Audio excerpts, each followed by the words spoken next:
এই বলদের প্রচন্ড ঘুম পায়, এতটাই ঘুম পায় যে কম্বলের পরিবর্তে বাঘের মুখের ভিতর পা ঢুকিয়ে দেয়। তুমি কি পাগল হইলে না মাথা খারাপ? না, গাঁজা গাঁজা তো খাই না, আমি সিদ্ধি খাই মাঝে মধ্যে। এরপর বাঘ চুপি চুপি চলে আসে এই বলদকে খাওয়ার জন্য। আজ অমলেট नहीं बनाऊंगा, आज तेल का ऑमलेट। अरे मुझे चक्कर आने लग गया। ওই টামরুল আমার কিছুই করতে পারবো না। এই লাট ভাইয়ের চুল বেঁকা করতে লাগে হিম্মত। আর এইদিকে বাঘ গাছে উঠে বসে আছে বলদ শিকারীকে খাওয়ার জন্য, কিন্তু পিঠা দেখে লোভ সামলাতে না পেরে পিঠাকে খেয়ে ফেলে।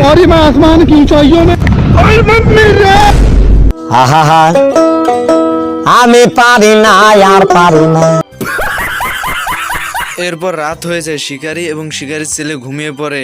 কিছুক্ষণ বাদেই শিকারীর ছেলে শিকারীকে বলে যে পানি খাবে। পানির কথা শুনে শিকারী পানি আনতে চলে যায়, আর ওইদিকে বাঘের অবস্থা দেখুন। হালাই আমার 14 মধ্যে খায় ফেলাইছিল। দেখো দেখো যন্ত্রটা দেখো।